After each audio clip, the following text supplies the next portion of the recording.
Hello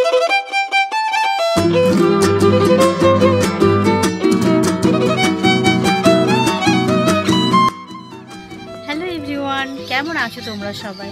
আমি তো ভালো আছি, কিন্তু পুজোর এই সময়টা কেমন কাটছে মানে আমরা বাঙালিরা পুজোর এই আগেটা যেভাবে ফিল করতে পারি, যেভাবে মজা করতে পারি, পুজোটা এসে গেলে ঠিক অতটা হয় না। যেমন ধরুন এখন বিশ্বকর্মা পুজো থেকে কেনাকাটা করা, জামা কাপড় এটা ওটা, মানে সেটা নিয়েই একদম পুরো মাতোয়ারা হয়ে আছি। আমার তো মনের মধ্যে আলাদা রকম একটা ফিলিংস হচ্ছে পুজোর জন্য। তোমাদের ঠিক কেমন লাগছে অবশ্যই কমেন্ট করে বলো। আর প্রতিটা দিন কি ব্যস্ততার মধ্যে কাটাচ্ছি শুধুমাত্র পুজোটাকে অনুসরণ করে, যে আমার এটা লাগবে ওটা লাগবে, তো সেগুলোই তোমাদের সঙ্গে একটু একটু করে শেয়ার করব। এই হলো আমাদের শরতের আকাশ, যেটা আমার ভীষণ পছন্দের। আকাশচমকাই দেখলে মনে হবে যেন মেঘলা হয়ে রয়েছে। বিকালে ছাদে ঘোরাঘুরি করার পরে চলে এসেছি মায়ের কাছে। মায়ের থেকে টাকা নিয়ে যাচ্ছি বাজারে, কারণ কাল আছে বিশ্বকর্মা পুজো। আজকের এই ভিডিওটা আমি লেটে ছাড়লাম, কিন্তু এটা বিশ্বকর্মা পুজোর আগের দিনে। ওইখান থেকে আমার সাইকেলের জন্য নিয়ে এলাম পছন্দ মতো মালা। তারপরে এইবার সাইকেলটা পুজো করার পালা। শুধু লাইন দিয়ে কতগুলো সাইকেল রয়েছে দেখুন, একদম 5টা সাইকেল এখানে পুজো হয়েছিল। ছোট ভাইয়ের, বড় ভাইয়ের, তারপরে যে প্রসাদ আর আমার মালা। সবার সাইকেলগুলোকে প্রথমে সকাল থেকে পরিষ্কার করে নিয়ে ধুয়ে এইভাবে রেখে দিয়েছিলাম। ঠাকুরমশাই আসার পরে এবার সব পুজো হবে। মামার এখানে গাড়ি পুজো হচ্ছে, তারপরে ওইখানে সাইকেলগুলো একে একে পুজো হবে। কেমন কাটাচ্ছ তোমরা সেটা বলো।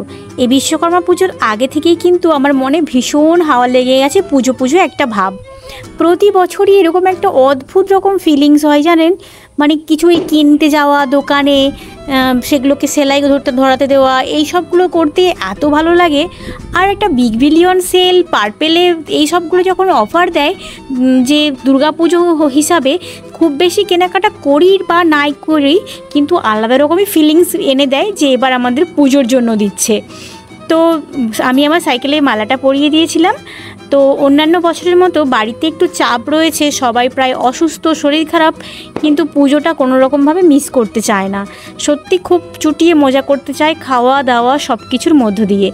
এখন থেকেই অনেকটা সাজিয়ে গুছিয়ে নিয়েছি কিভাবে পুজোর দিনগুলো কাটাবো।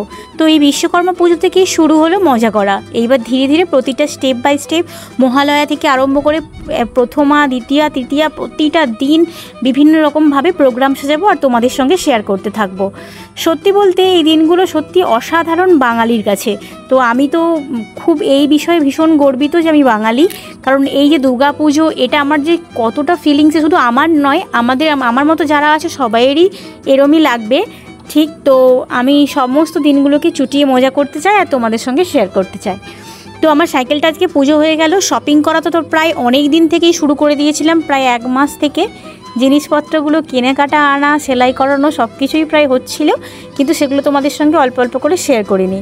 এরপরে নেক্সট যখন ওইগুলো সব কিছু এক জায়গায় করে নিয়ে সমস্ত সেলাই, ব্লাউজ কাটানো সব কিছু যখন কমপ্লিট হয়ে যাবে, সমস্ত কিছু একটা একটা করে প্রিপারেশন নিয়ে পরে তোমাদের সঙ্গে শেয়ার করব। তো আজকের মতো চলি, দেখা হচ্ছে পরের ভিডিওতে। ততক্ষণে সবাই সুস্থ থাকবেন, সাবধানে থাকবেন আর ভালো থাকবেন। আমার এই ভিডিওটি কেমন লাগলো কমেন্ট করে জানাতে ভুলবেন না। যদি আমার ডেলি ব্লগে প্রতিদিন থাকতে চান, অবশ্যই আমার চ্যানেলটি সাবস্ক্রাইব করে রাখবেন। আর আপনাদের পছন্দের শপিং অ্যাপসগুলো থেকে কিন্তু শপিং করতে একদম ভুলবেন না, বিশেষ করে পার্পেল। আমি কিন্তু এই সময় পার্পেল থেকে চুটিয়ে শপিং করি, আর তার সাথে অনেক কিছু ফ্রি গিফটও পাই। যদিও এটা আমি কোনো কিছুর অ্যাড দিচ্ছি না, তাও দারুণ লাগে কিন্তু এই কিছু জিনিসের সাথে কিছু জিনিস ফ্রি পেতে। অবশ্যই কিন্তু পার্পেল, ফ্লিপকার্ট সব কিছু থেকেই চুটিয়ে কেনাকাটা করুন আর দুর্গাপুজোটাকে অসাধারণভাবে উপভোগ করুন। আমি কিন্তু সমস্ত দিক থেকেই মানে অনেকটা ফিলিংস নিয়ে নিয়েছি। এইবার শুধু রেডি, কবে পুজোটা আসবে আর সমস্ত কিছু স্টেপ বাই স্টেপ করব। খাওয়া দাওয়া থেকে শুরু করে সব কিছু, প্রতিদিনের মেনু, রান্না সব কিছু তোমাদের সঙ্গে শেয়ার করে নিতে চাই। আর কি করছি প্রতিদিন, আর কিভাবে কি দিনগুলো কাটছে তোমাদের সাথে শেয়ার না করলে এখন আর ভালো লাগে না, যেহেতু তোমরাও আমার পরিবারের মধ্যে যুক্ত হয়ে গেছো। তো আমি চাই সবার পুজো আমার মতোই খুব ভালো কাটুক। জমিয়ে আড্ডা, খাওয়া দাওয়া সব কিছু মিলিয়ে জমজমাটি। চলে যাচ্ছি বিকালবেলা শপিং করতে।